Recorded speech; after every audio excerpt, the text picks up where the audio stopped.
في أرض السواد وأرض العنوة۔ یہ باب قتال کے بعد قتال کے ذریعے حاصل کردہ زمین کے ایقاف کے بیان میں، ایقاف کہتے ہیں زمین کو مجاہدین کے درمیان تقسیم نہ کرنا، یعنی جو زمین دشمن سے حاصل ہوئی اس کو مجاہدین میں تقسیم نہ کیا جائے بلکہ اس کو وقف کر دیا جائے تاکہ اس کی آمدنی مصالح مسلمین میں صرف ہو۔ حضرت عمر رضی اللہ تعالیٰ عنہ کے بارے میں پہلے گزر چکا کہ حضرت عمر رضی اللہ تعالیٰ عنہ نے جو زمینیں فتح کی تھی، جیسے عراق وغیرہ جن کا یہاں پر تذکرہ آئے گا، اس کو انہوں نے مجاہدین میں تقسیم نہیں کیا تھا بلکہ وقف کر دیا تھا، اور اس سلسلے میں ائمہ کا اختلاف بھی گزرا تھا۔ امام شافعی علیہ رحمہ کے نزدیک ارض مفتوحہ کی تقسیم ضروری ہے، امام مالک علیہ الرحمہ کے یہاں امام مالک کے یہاں وقف کرنا ضروری ہے، اور حنابلہ اور حنفیہ کے یہاں امام کو اختیار ہے، چاہے تقسیم کرے اور چاہے اس کو وقف کر دے۔ تو غرض یہ کہ یہاں پر ایقاف سے مراد ہے ارض مفتوحہ کا مجاہدین میں تقسیم نہ کرنا، اسی لیے نیچے لکھا ہوا ترک قسمت بین المغانمین، غانمین کے درمیان تقسیم نہ کرنا۔ یہاں پر ارض سواد کے بعد ارض عنوہ کو بیان کیا۔ ارض سواد ارض عنوہ ہی ہے، یہ دو الگ الگ نہیں ہیں، یعنی جو زمین قتال کے بعد حاصل ہوئی وہ ارض سواد بھی ہے اور ارض عنوہ بھی ہے۔ یہ ارض عنوہ عام کا ذکر بعد الخاص ہے، گویا پہلے خاص کو ذکر کیا اب عام کو بیان کیا۔ اصل میں عراق کی جو زمین ہے، ارض سواد سے مراد ہے عراق کی زمین۔ عراق کی زمین انتہائی سرسبز و شاداب تھی، بہت درخت اور طرح طرح کی کھیتیاں، اور جو سبزی ہوتی ہے یعنی سرسبز و شاداب علاقہ ہوتا ہے وہ دور سے سیاہ مائی نظر آتا ہے، اسی وجہ سے اس کو ارض سواد بھی کہا جاتا ہے۔ تو اس باب میں خراج کے بارے میں بیان کیا گیا۔ خراج اور عشر دونوں میں فرق آپ کو معلوم ہے کہ خراج وہ ہے جو غیر مسلموں سے لیا جاتا ہے اور عشر مسلمانوں سے لیا جاتا ہے۔ خراج ذمے میں واجب ہوتا ہے اور عشر ذمے میں واجب نہیں ہوتا بلکہ پیداوار پر ہوتا ہے، اور خراج وہ نامی زمین کی وجہ سے ہوتا ہے، یعنی اگر کسی کے پاس خراجی زمین ہے، اب چاہے اس نے اس میں پیداوار کی ہو یا نہ کی ہو، خراج تو دینا ہی پڑے گا، اور عشر کا جو سبب ہے وہ پیداوار ہے۔ اگر پیداوار ہوئی تو عشر لیا جائے گا اور پیداوار نہ ہوئی تو عشر نہیں لیا جائے گا۔ عشر میں عبادت کے معنی ہے اور خراج میں ذلت کے معنی ہے۔ اسی وجہ سے آگے آئے گا کہ حضرت عمر رضی اللہ تعالی عنہ نے جب جو علاقہ فتح کیا ان کے اوپر خراج مقرر کیا تو انہوں نے کہا کہ خراج ہمارے اوپر مقرر نہ کیجیے، چاہے آپ ہم سے دگنا لے لیجیے، کیونکہ خراج جو ہے وہ ذلت ہے۔ تو عشر کے اندر عبادت کے معنی ہے اور خراج کے اندر عبادت کے معنی نہیں ہے۔ حدثنا احمد بن يونس حدثنا زهير حدثنا سهيل بن ابي صالح عن ابيه عن ابي هريره انه قال قال رسول الله صلى الله عليه وسلم منعت العراق وحفيظها ودرهمها. حضرت ابو ہریرہ رضی اللہ عنہ کی روایت ہے کہ رسول اللہ صلی اللہ علیہ وسلم نے فرمایا کہ عراق اپنا خفیر اور اپنا درہم روکے گا. ومنعت الشام مدیہا ودینارہا، اور شام اپنے مد اور اپنے دینار کو. ومنعت مصر اردبہا ودینارہا، اور مصر اپنے اردب اور اپنے دینار کو روکے گا. ثم عدتم من حیث بدأتم، پھر تم لوٹو گے جیسے پہلے تھے. قالہا زہیر ثلاث مرات، زہیر نے یہ بات 3 مرتبہ کہی. شہید علی ذلک لحم ابی ہریرہ ودمہ، اس پر ابو ہریرہ کا خون اور ابو ہریرہ کا گوشت شاہد ہے، گواہ ہے. اس روایت کے اندر بیان کیا گیا مال غنیمت کے بارے میں، اسی طریقے سے خراج کے بارے میں بیان کیا گیا. اس میں گویا نبی کریم صلی اللہ علیہ وسلم کی پیشن گوئیاں بھی ہیں. ایک پیشن گوئی تو یہ ہے کہ ایک وقت وہ آئے گا کہ جب عراق، شام اور مصر ان کو مسلمان فتح کر لیں گے اور وہاں کے جو مشرکین ہوں گے ان کے اوپر خراج مقرر کریں. ایک پیشن گوئی تو یہ ہے. دوسری پیشن گوئی یہ ہے کہ اس کے بعد پھر حالات بدلیں گے اور مسلمان کو یا مغلوب اور کفار غالب آئیں گے اور کفار پھر خراج دینے سے انکار کریں گے، خراج نہیں دیں گے. بعد حضرات نے بیان کیا کہ خراج نہ دینا ان کے مسلمان ہونے کی وجہ سے ہوگا، یعنی سارے کے سارے مسلمان ہو جائیں گے. غرض یہ کہ اس حدیث کے اندر آپ صلی اللہ علیہ وسلم نے بیان کیا کہ عراق کے لوگ یہ اپنے قفیر اور اپنے درہم کو روکیں گے. اسی طریقے سے شام کے لوگ یا مصر کے لوگ یہ اپنے اپنے جو علاقے میں سکہ چلتا ہے، جیسے عراق کے اندر درہم چلتا تھا، شام اور مصر کے اندر دینار چلتا تھا، اس کا تذکرہ کیا. اور ناپنے کا جو پیمانہ جس علاقے میں چلتا تھا اس کا تذکرہ کیا. عراق میں قفیز چلتا تھا اور شام میں مد چلتا تھا، مصر میں اردب نامی پیمانہ چلتا تھا. قفیر 8 مکوک کا ہوتا ہے، مد 15 مکوک کا ہوتا ہے اور اردب تقریباً 24 ساع کا ہوتا ہے. تو مقصد یہ ہے کہ یہ لوگ روکیں گے، مقصد یہ کہ یہ لوگ خراج ادا کریں.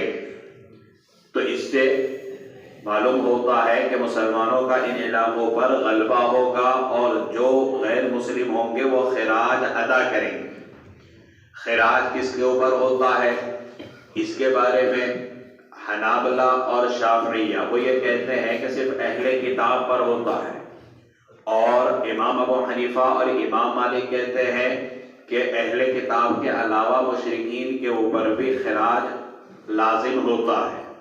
تو قد یہ کہ یہاں پر بیان کیا کہ یہ لوگ خراج کو، یہ لوگ ان چیزوں کو روکیں گے، یعنی مسلمانوں کو دیں گے. روکنے کا مطلب یہ ہے کہ مسلمانوں کو ادا کیا کریں گے.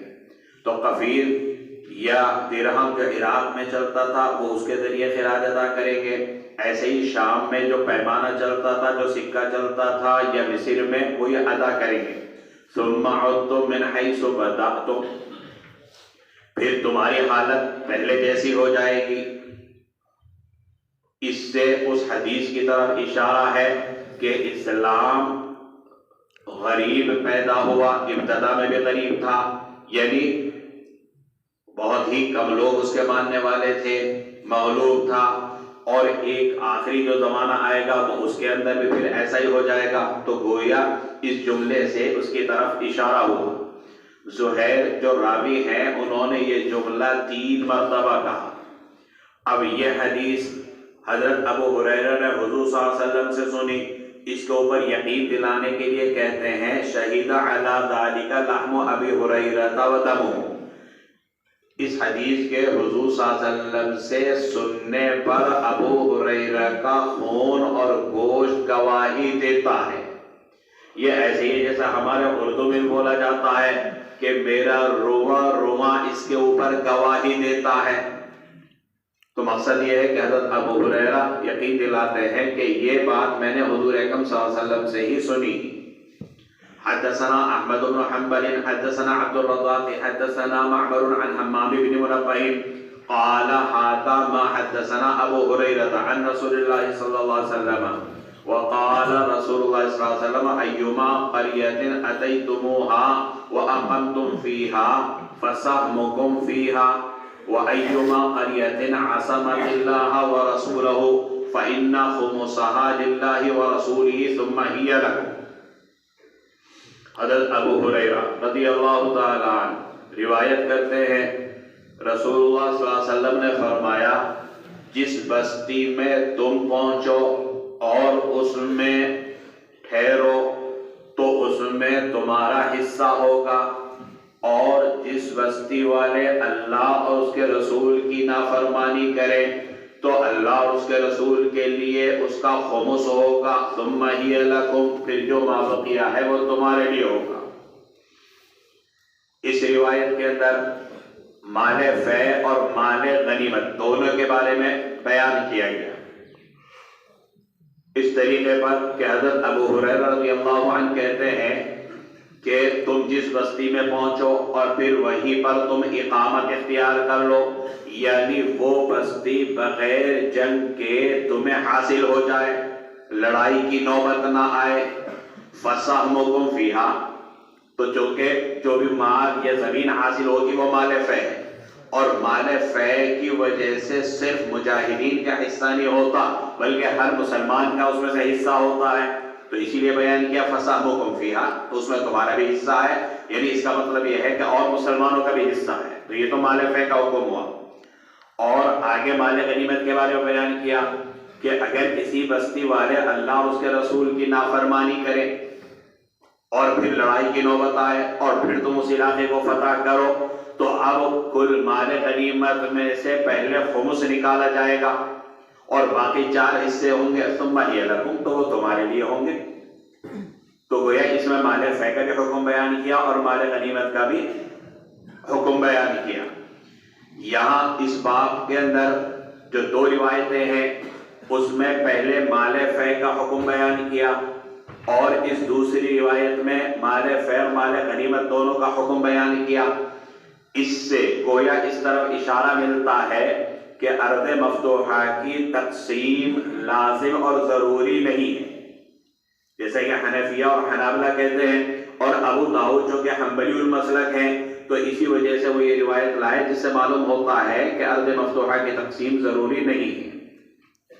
باب فی اخذ الجزیہ، حدثنا العباس بن عبد العظیم حدثنا سہیل بن محمد حدثنا یحیی بن ابی زائدہ عن محمد بن اسحاق عن عاصم بن عمر عن انس بن مالک وعن عثمان بن ابی سلیمان ان النبی صلی اللہ علیہ وسلم بعث خالد بن الولید الى اکیدر دومة فأخذوه فأتوه به فعقله دمه وصالحه على الجزية۔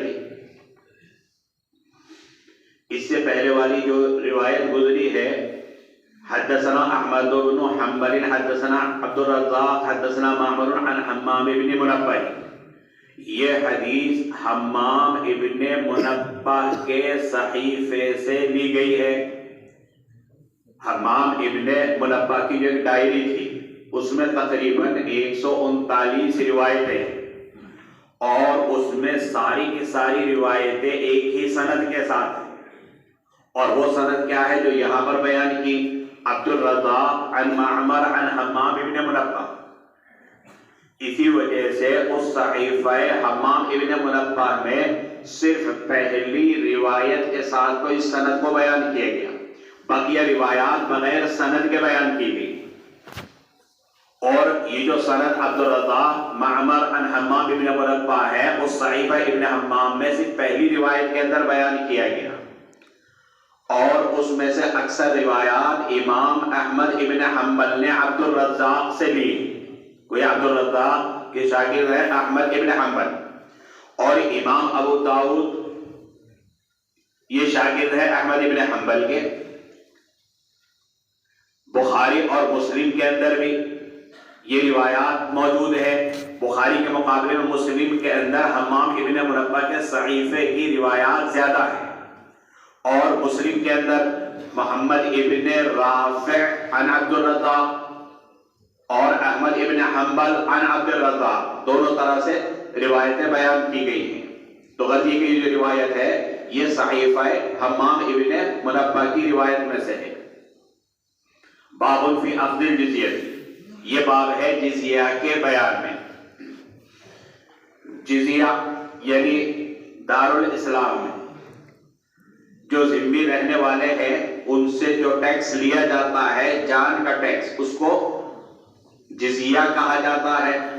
تو اس باب کے تحت جزیہ کا حکم بیان کیا گیا. پہلی روایت حضرت عثمان ابن ابی سلیمان کی کہ نبی کریم صلی اللہ علیہ وسلم نے حضرت خالد ابن ولید کو عقیدر کے دوما کے عقیدر کی جانب بھیجا. انہوں نے اس کو پکڑا اور اس کو لے کر آئے. حضور صلی اللہ علیہ وسلم نے اس کو خون کو معاف کیا اور اس سے جزیہ پر صلح کی. یہ جو واقعہ یہاں پر بیان کیا، کتاب الجہاد کے اندر بھی اس واقعے کو تفصیل کے ساتھ بیان کیا تھا کہ رسول اکرم صلی اللہ علیہ وسلم 9 ہجری میں جب غزوہ تبوک سے واپس ہو رہے تھے مدینہ طیبہ کی طرف، آپ صلی اللہ علیہ وسلم کا معمول یہ تھا کہ جب بڑا لشکر جاتا تھا تو جاتے ہوئے یا واپسی میں مختلف علاقوں کے اندر چھوٹے چھوٹے سریے بھیجا کرتے تھے. تو آپ صلی اللہ علیہ وسلم نے تبوک سے واپسی پر حضرت خالد ابن ولید کی قیادت میں تقریباً 420 صحابہ کرام کا دستہ بھیجا اور ان کو حکم دیا اور یہ بتلایا کہ دومت الجندل وہاں کا بادشاہ ہے عقیدر. عقیدر تمہیں شکار کرتا ہوا ملے گا اور اس کو زندہ پکڑنے کی کوشش کرنا. اگر وہ مزاحمت کرے تو ٹھیک ہے مار دینا، ورنہ کوشش کرنا کہ اس کا زندہ لے کر آؤ. حضرت خالد ابن ولید پہنچے اور حضور صلی اللہ علیہ وسلم نے فرمایا تھا شکار کرتا ہوا ملے گا. اس کی صورت یہ بنی کہ یہ چاندنی رات تھی اور اپنے شاہی محل کے اوپر بیٹھا ہوا تھا اپنی اہلیہ کے ساتھ اور گانے بجانے سے لطف اندوز ہو رہا تھا. اتنے میں ایک جنگلی گائے اس کے قلعے کے دروازے سے آ کر ٹکرائی. اب اس نے دیکھا کہ جنگلی گائے ہیں، شکار کا شوقین تھا اور ماہر بھی تھا، لہذا اپنے ساتھیوں کے ساتھ نکل گیا شکار کرنے کے لیے. اور پھر حضرت خالد ابن ولید کا دستہ پہنچا تو ان کے ہاتھ لگ گیا. اس کے بھائی نے مزاحمت کی، وہ تو مارا گیا، لیکن اس کو حضرت خالد ابن ولید نبی کریم صلی اللہ علیہ وسلم کے پاس لے کر آئے اور اس نے نبی کریم صلی اللہ علیہ وسلم سے صلح کی. تو آپ صلی اللہ علیہ وسلم نے اس کے اوپر جزیہ مقرر کیا اور اسی سے ترجمۃ الباب ثابت ہوتا ہے. بعض حضرات کی رائے یہ ہے کہ یہ مسلمان ہو گیا تھا اور بعض حضرات کی رائے یہ ہے کہ یہ مسلمان نہیں ہوا. بعض حضرات نے تطبیق کی، ابتدا میں تو مسلمان ہو گیا تھا لیکن آپ صلی اللہ علیہ وسلم کی وفات کے بعد حضرت عمر کے زمانے میں یہ مرتد ہو گیا. حدثنا عبد الله بن محمد النفيل حدثنا ابو معاوية عن الاعمش عن ابي وائل عن معاذ ان النبي صلى الله عليه وسلم لما وجهه الى اليمن امره ان ياخذ من كل حالم يعني محترما دينارا او عدله من المعافر ثياب تكون باليمن. ابو وائل کی روایت ہے حضرت معاذ سے کہ نبی کریم صلی اللہ علیہ وسلم نے جب ان کو یمن کی طرف متوجہ کیا، یعنی یمن کا حاکم بنایا، تو ان کو حکم دیا کہ ہر بالغ سے وہ 1 دینار لے یا معافری کپڑے کی قیمت کے برابر لے. معافری جو یمن کا علاقہ ہے. حضرت معاذ رضی اللہ تعالیٰ عنہ کو جب حضور صلی اللہ علیہ وسلم نے یمن کا حاکم بنایا تو ان کو جہاں بہت سی ہدایات دی، ان میں سے ایک یہ تھی کہ ہر محتلم یعنی ہر بالغ سے دینار لے، یعنی بطور جزیہ یا پھر دینار کے بدلے میں۔ یمن کا ایک علاقہ ہے معافر، اور وہاں کپڑا مشہور و معروف ہوگا اور اعلیٰ درجے کا کپڑا مانا جاتا ہوگا، تو اسی لیے اگر یہاں بیان کیا کہ یا تو سے دینار لے یا پھر معافری کپڑا لے بطور جزیہ کے، تو اس سے بھی ترجمۃ الباب ثابت ہو جاتا ہے۔ حدثنا النفيل حدثنا ابو معاوية حدثنا الاعمش عن ابراهيم عن مسروق عن معاذ عن النبي صلى الله عليه وسلم مثله. حدثنا العباس بن عبد العظيم حدثني عبد الرحمن بن هاني ابو نعيم النخعي حدثنا شريك عن ابراهيم بن مهاجر عن زياد بن جرير قال علي لئن بقيت لنصارى بني تغلب لأقتلن المقاتلة. زیاد ابن جدیر کی روایت ہے کہ حضرت علی نے فرمایا کہ اگر میں باقی رہا تو بنو تغلب کے نصارہ کے لڑنے والوں کو قتل کر دوں گا، وَلَا أَسْبِيَنَّ الذُّرِّيَّةَ اور ان کی اولاد کو قیدی بنا لوں گا، فَإِنِّي كَتَبْتُ الْكِتَابَ بَيْنَهُمْ وَبَيْنَ النَّبِيِّ صلی اللہ علیہ وسلم أَلَّا يَنْصُرُوا أَبْنَاءَهُمْ، کیونکہ میں نے ان کے اور حضور کے درمیان عہد نامہ لکھا تھا کہ وہ اپنے بچوں کو نصرانی نہیں بنائیں گے۔ قال ابو داؤد هذا حدیث منکر، ابو داؤد نے کہا کہ یہ حدیث منکر ہے۔ وبلغني عن احمد انه كان ينكر هذا الحديث انكارا شديدا، اور مجھے امام احمد سے روایت پہنچی کہ وہ اس حدیث کو منکر قرار دیتے تھے انتہائی شدت کے ساتھ۔ وَهُوَ عِنْدَ بَعْضِ النَّاسِ شِبْهُ الْمَتْرُوكِ، اور یہ روایت بعض لوگوں کے نزدیک متروک کے درجے میں ہے۔ وَانْكَرُوا هَذَا الْحَدِيثَ عَلَى عَبْدِ الرَّحْمَنِ بْنِ حَانِيٍ، اور عبد الرحمن ابن حانی پر اس روایت کو منکر قرار دیا۔ قال ابو علی وَلَمْ يَقْرَأَهُ ابو داؤد فِي الْعَرْضَةِ الثَّانِيَةِ، ابو علی لولو کہتے ہیں کہ ابو داؤد نے اس کو دوسری مرتبہ میں نہیں پڑھا۔ اس روایت کا حاصل یہ ہے کہ حضرت علی فرماتے ہیں کہ اگر میں بنو تغلب باقی رہا یعنی بحیثیت حاکم، تو بنو تغلب جو نصارہ ہیں ان کے مردوں کو تو قتل کر دوں گا، اور ان کی عورتوں اور بچوں وغیرہ کو میں قیدی بنا لوں گا، کیونکہ ان کے اور حضور کے درمیان ایک عہد نامہ ہوا تھا جس کو میں نے لکھا تھا، اور وہ یہ تھا کہ یہ اپنے بچوں کو نصرانی نہیں بنائیں گے، لیکن انہوں نے عہد کے خلاف ورزی کی، تو اس وجہ سے اب ان کو چھوڑوں گا نہیں، ان کے لڑنے والوں کو انہی مردوں کو قتل کر دیا جائے گا، عورتوں اور بچوں کو قیدی بنا لیا جائے گا، غلام بنا لیا جائے گا۔ ابو داؤد کی روایت بیان کرنے کے بعد کہتے ہیں کہ یہ حدیث منکر ہے، امام احمد نے وہ منکر قرار دیا، اور ابو علی لؤلؤ، کیونکہ ابو داؤد کے مختلف نسخے ہیں، ابو علی لؤلؤ کہتے ہیں کہ ابو داؤد نے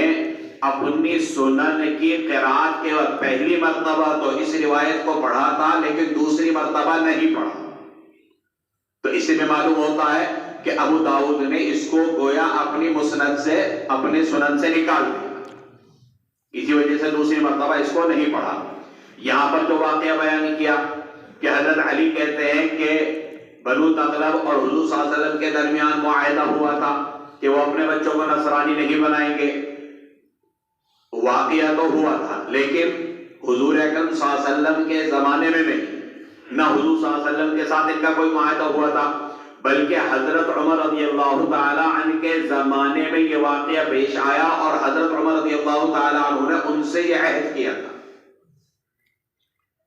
تو واقعہ تو ٹھیک ہے لیکن حضور اکرم صلی اللہ علیہ وسلم کے زمانے میں نہیں پیش آیا، اسی وجہ سے ابو داؤد اس روایت کے بارے میں بیان کریں کہ یہ روایت منکر ہے، اور بعض لوگوں نے اس کو متروک قرار دیا، اور ابو داؤد نے پہلی مرتبہ تو اس کو پڑھا تھا لیکن دوسری مرتبہ میں جب اپنی سنن میں مذکور روایتوں کی قرات کی تو اس روایت کی انہوں نے قرات نہیں کی۔ حدثنا مصرف بن عمرو الأيامي حدثنا يونس يعني ابن بكير حدثنا أسباط بن نصر الحمداني عن إسماعيل بن عبد الرحمن القرشي عن ابن عباس قال صالح رسول الله صلى الله عليه وسلم أهل نجران على الفيء حلة النطف في صفر والنطف في رجب يؤدونها إلى المسلمين. ابن عباس رضی اللہ تعالیٰ عنہما کی روایت ہے کہ حضور صلی اللہ علیہ وسلم نے اہل نجران سے مصالحت کی 2000 جوڑوں پر آدھے ماہ سفر میں آدھے ماہ رجب میں وہ ادا کریں گے مسلمانوں کو. وعاریةً 30 درعا و30 فرسا و30 بعیرا و30 من كل صنف من اصناف السلاح يغزون بها والمسلمون ضامنون لها حتى يردوها عليهم إن كان باليمن كيد ذات قدر. اور 30 زرہ 30 گھوڑے 30 اونٹ اور ہر قسم کے ہتھیاروں میں سے جن سے لڑا جاتا ہے 30 بطور عاریت دیں گے اور مسلمان اس کے ضامن ہوں گے یہاں تک کہ وہ ان کو لوٹائیں گے. اگر یمن کے اندر مکر و فریب ہو بد عہدی ہو علی اللہ تہدم لہم بیعتا اس بات پر کہ ان کا گرجا گھر نہیں گرایا جائے گا ولا یخرج لہم قص اور نہ ان کا پادری نکالا جائے گا ولا یفتنوا عن دینہم اور نہ ان کے دین کے بارے میں کوئی جھگڑا کیا جائے گا. ما لم يحدثوا حدثا جب تک کہ وہ کوئی نئی بات پیدا نہ کرے او یاکل الربا یا یہ کہ جب تک سود نہ کھائے. قال اسماعیل فقد اکل الربا اسماعیل نے کہا کہ وہ سود کھانے لگے. نبی کریم صلی اللہ علیہ وسلم نے اہل نجران سے جو مصالحت کی وہ 2000 جوڑوں پر یعنی ان کے اوپر نبی کریم صلی اللہ علیہ وسلم نے مال کے اعتبار سے خراج متعین نہیں کیا نقد کے اعتبار سے خراج متعین نہیں کیا بلکہ نبی کریم صلی اللہ علیہ وسلم نے 2000 جوڑے مسلمانوں کو دینا طے کیا کہ ہر سال دیا کرو گے اور اس میں وقت بھی متعین کر دیا کہ آدھے ماہ سفر میں اور آدھے ماہ رجب میں. اور اس میں یہ بھی تھا کہ اگر یمن کے اندر بد عہدی ہو کفار کی طرف سے اور لڑائی کی نوبت آئے تو تم بطور عاریت کے 30 زرہ 30 گھوڑے 30 اونٹ اور ہر قسم کے ہتھیاروں میں سے ہر قسم کے 30 عدد ہتھیار دو گے اور جو تم دو گے وہ بطور عاریت کے ہوگا اور جب کام سے فارغ ہو جائیں گے تو مسلمان وہ تمہیں واپس کرنے کے ضامن ہوں گے. تو یہ تم بطور عاریت کب دو گے ان کان بالیمن کید ذات قدر اگر یمن کے اندر بد امنی ہو دشمن کی طرف سے کفار کی طرف سے تو مسلمانوں کو لڑنے کے لیے جدت ضرورت پڑے گی تو مصالحت میں بھی داخل ہے کہ تم یہ دو گے لیکن یہ دینا بطور عاریت کے ہوگا اور جنگ سے فراغت کے بعد مسلمان یہ ساری چیزیں تمہیں واپس کر دیں گے. اللہ تہدم اس کا تعلق ہے صالح کے ساتھ کہ حضور صلی اللہ علیہ وسلم نے ان سے جو مصالحت کی کہ تم 2000 جوڑو دو گے تو مصالحت کیا تھی کہ تمہارا گرجا گھر نہیں توڑا جائے گا تمہارے جو عبادت گزار لوگ ہیں یا تمہارے جو پادری ہیں تمہارے جو عالم ہیں ان کو نہیں نکالا جائے گا اور نہ تمہارے دین میں کسی طرح کی کوئی رکاوٹ پیدا کی جائے گی کہ تمہیں عبادت کرنے سے روکا جائے. لیکن یہ جب تک کہ تم کوئی نئی بات نہ کرو یعنی تم عہد کی خلاف ورزی نہ کرو. اگر عہد کی خلاف ورزی کرو گے تو پھر معاملہ ختم معاہدہ ختم. اس میں یہ بھی ہے کہ تم سود نہیں کھاؤ گے چنانچہ اسماعیل نے بیان کیا کہ وہ سود کھانے لگے یعنی عہد کی خلاف ورزی کی. غنی کی یہاں پر بھی دیکھیے آپ صلی اللہ علیہ وسلم کی طرف سے بطور دیے کہ اہل نجران کے اوپر 2000 جوڑوں کا طے کرنا ثابت ہے. اسی سے ترجمہ الباب ثابت ہوتا ہے. بابن فی اخذ الجزیہ من المجوس مجوس سے جزیہ لینے کے بیان میں. حدثنا احمد بن سنان الواسطی حدثنا محمد بن بلال عن عمران القطانی عن ابي حمزة عن ابن عباس قال ان اهل فارس لما مات نبيهم كتب لهم ابلیس المجوسیۃ.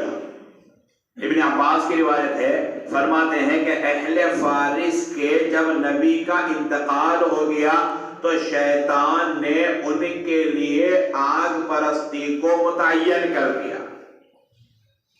یعنی اس سے معلوم ہوتا ہے کہ جو مجوسی ہیں، مجوسی جو آگ کی پوجا کرنے والے، اور اس باب میں مجوسیوں سے جزیہ لینے کو بیان کیا گیا. مجوسی ابتدا میں اہل کتاب میں سے، اب جیسے یہودی ہیں وہ بھی اہل کتاب میں سے، حضرت موسیٰ علیہ السلام ان کے نبی، نصرانے یہ بھی اہل کتاب میں سے، حضرت عیسیٰ ان کے نبی، تو اسی طرح یہ بھی اہل کتاب میں سے تھے. اور جب ان کے نبی کا انتقال ہوا تو دین کے اندر تحریف ہوئی، تو اب یہ آگ کی پوجا پاٹ کے اندر لگ گئے، آگ کی پوجا کرنے میں لگ گئے، اسی وجہ سے مجوس کہلائے. تو اسی کو اس روایت کے اندر بیان کیا گیا. حدثنا مسدد حدثنا سفیان عن عمرو بن دینار سمع بجالة يحدث عمرو بن اوس وابا الشعثاء قال كنت كاتبا لجزء بن معاوية عم الاحنف بن قيس اذ جاءنا كتاب عمر قبل موته بسنة اقتلوا كل ساحر وفرقوا بين كل ذي محرم من المجوس ونهوهم عن الزمزمة. بجالہ یہ عمر ابن اوس اور ابو الشعثاء کے سامنے بیان کرتے ہیں. قال بجالہ کہتے ہیں کہ میں جز ابن معاویہ کا منشی تھا جو احنف ابن قیس کے چچا تھے. اذ جاءنا جبکہ حضرت عمر رضی اللہ تعالی عنہ کا خط ان کی وفات سے 1 سال پہلے ہمارے پاس پہنچا. اس میں لکھا تھا کہ ہر جادوگر کو مار دو اور مجوس کے ہر محرم کے درمیان تفریق کر دو اور ان کو گنگنانے سے روکو. فقتلنا فی یوم 3 سواحر، پس ہم نے ایک دن میں 3 جادوگروں کو قتل کیا. وفرقنا بین کل رجل من المجوس وحریمہ فی کتاب اللہ، اور ہم نے مجوس کے ہر مرد اور اس کی بیوی کے درمیان کتاب اللہ کے مطابق تفریق کر دی. وَصَنَعَ طَعَامًا كَثِيرًا فَدَعَاهُمْ، اور جز ابن معاویہ نے بہت زیادہ کھانا بنوایا. فَدَعَاهُمْ، اور ان لوگوں کو بلایا. فَعَرَضَ السَّيْفَ عَلَى فَخِذِهِ، اور تلوار کو اپنی ران پر رکھا. فَأَكَلُوا وَلَمْ يُزَمْزَمُوا، انہوں نے کھانا کھایا لیکن گنگنایا نہیں. وَأَلْقَوْا وَقَرَ بَغْلٍ أَوْ بَغْلَتَيْنِ مِنَ الْوَرِقِ، اور انہوں نے 1 یا 2 خچر کے وزن کے برابر چاندی رکھی. وَلَمْ يَكُنْ عُمَرُ أَخَذَ الْجِزْيَةَ مِنَ الْمَجُوسِ، اور حضرت عمر رضی اللہ تعالی عنہ مجوس سے جزیہ نہیں لیتے تھے. حتی شہید عبد الرحمن بن عوف ان رسول اللہ صلی اللہ علیہ وسلم اخذها من مجوس حجرہ، یہاں تک کہ عبد الرحمن ابن عوف نے گواہی دی کہ نبی کریم صلی اللہ علیہ وسلم نے حجر کے مجوس سے جزیہ لیا ہے. یہاں پر اس سند کے اندر سمع بجالۃ، عمر ابن دینار کہتے ہیں سمع بجالۃ یحدث عمر ابن اوس و ابا الشعثاء قال. عمر ابن دینار یہ بھی کہہ سکتے تھے کہ عن بجالۃ، کہ میں نے یہ روایت سنی بجالہ سے، بجائے اس کے یہاں پر یہ الفاظ استعمال کیے. وجہ یہ ہے کہ یہ جو روایت عمر ابن دینار کو پہنچی ہے بجالہ سے، بجالہ یہ روایت بیان کر رہے تھے عمر ابن اوس اور ابو الشعثاء کے سامنے. اصل مقصود ان کو سنانا تھا، لیکن عمر ابن دینار نے بھی سن لیا. تو بعض محدثین کے یہاں اگر روایت سنانا مقصود ہے کسی اور کو اور آپ نے سن لیا، یعنی ایسا آدمی نے جس کو سنانا مقصود نہیں تھا، تو اس کے لیے پھر حدثنا سے بیان کرنا درست نہیں. بعض حضرات کی نزدیک، ان میں امام نسائی بھی، اور جمہور کے نزدیک اگرچہ آپ کو سنانا مقصود نہیں استاد کا، لیکن سنا تو آپ نے استاد ہی سے، تو عن کے ساتھ بھی آپ اس کو بیان کر سکتے ہیں، حدثنا کے ساتھ اس کو بیان کر سکتے ہیں۔ تو یہاں پر عمر ابن دینار نے یہ جو بجالہ سے روایت سنی، اصل مقصود بجالہ کا عمر ابن اوس اور ابو الشعثاء کو سنانا تھا، تو اسی لیے یہاں پر عن کے ساتھ انہوں نے بیان نہیں کیا۔ غریے کے بجالہ کہتے ہیں کہ میں جد ابن معاویہ جو احنف ابن قیس کے چچا تھے، اور جد ابن معاویہ یہ تابعی ہیں، میں ان کا منشی تھا، تو حضرت عمر رضی اللہ تعالی عنہ کا ایک خط پہنچا، ایک تحریر پہنچی ان کی وفات سے 1 سال پہلے، اس میں جد ابن معاویہ جو ایک علاقے کے حاکم تھے، گورنر تھے، حضرت عمر رضی اللہ تعالیٰ نے ان کو مقرر کیا تھا، تو اس میں ایک تو یہ لکھا کہ ہر جادوگر کو قتل کر دو، چنانچہ انہوں نے اس کو اوپر عمل کیا اور ایک دن میں 3 جادوگروں کو مارا۔ دوسرا حکم یہ تھا کہ مجوسی محارم کے ساتھ جو رہتے ہیں ان میں تفریق کر دو، یعنی مجوس میں آج بھی ان کے یہاں یہ ہے کہ اپنی سگی بہن سے، خالہ سے، بلکہ ماں سے بھی نکاح کرنا جائز ہے، تو اس کو بیان کیا کہ ان کے درمیان تفریق کرو، اگر ان میں کسی نے اپنی ماں سے، اپنی بہن سے، اپنی خالہ سے یا اس طرح کے رشتوں سے جس کو حرام قرار دیا گیا ان میں نکاح کر رکھا ہے تو ان کے درمیان تفریق کر دو۔ چنانچہ جد ابن معاویہ نے تفریق بھی کر دی۔ تیسری چیز کہ ان کو گنگنانے سے روکو۔ گنگنانا کیا تھا کہ جب یہ لوگ کھانا کھاتے تھے تو آپس میں نہ جانے کس طریقے سے ایسی آواز نکالتے تھے جو ناک میں سے نکلتی تھی، اس کا مفہوم یہ سمجھتے تھے لیکن کسی اور کا سمجھ میں نہیں آتا، تو نہ جانے کیا کہتے ہوں گے۔ تو اسی وجہ سے حضرت عمر نے فرمایا کہ ان کو اس عمل سے روک۔